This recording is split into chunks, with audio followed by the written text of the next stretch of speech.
Hey, founders, are you in a deal or heading into a deal and you've heard terms like retrade or earnout or working capital adjustments or working capital pegs?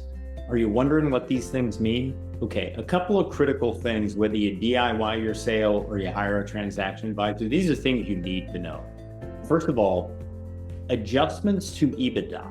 So EBITDA, just to refresh, is earnings before interest, taxes, depreciation, and amortization. It's a form of the cash flow of your business.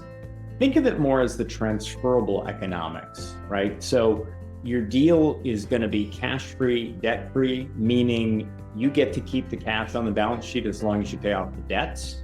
And then the working capital adjustment gets factored in there somewhere. We'll come back to that in a second.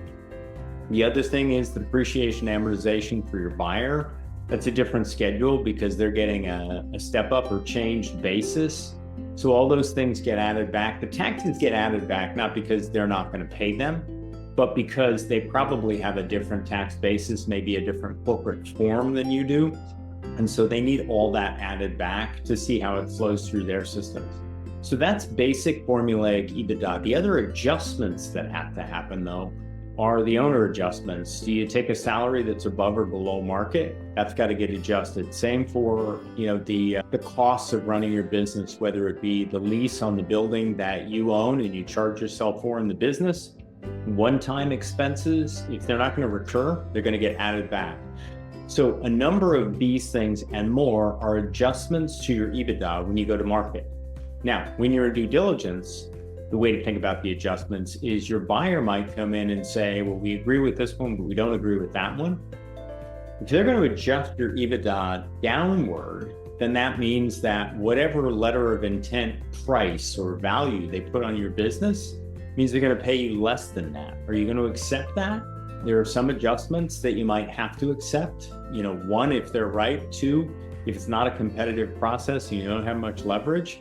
Or three, you just might want to be in good partnership with them and you might agree with their calculations, even if you could push back or hold the line and not allow them to make the adjustment, right? So you got to decide just how strong your financials are, and you need to get some professional input on that.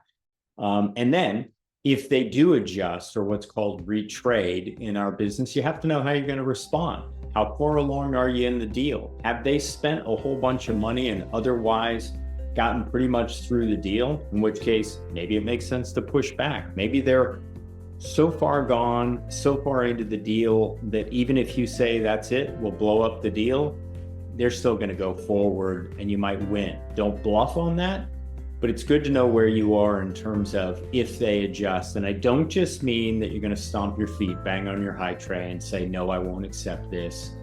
These things happen in deals. It's probably not personal. And if you've got a private equity buyer, it's a whole lot more likely it's going to happen. Some other things that are going to happen are like working capital adjustments, all right? The buyer wants to figure out how much cash you need to leave on the balance sheet to cover payroll and expenses.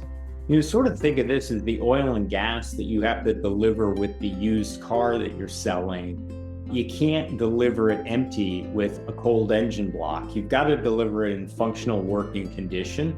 That doesn't mean you have to endow it for the next year, maybe not even the next quarter, but you probably got to at least have 30 days worth of working capital on the balance sheet. So work with your accountant or your controller and figure out what your working capital is.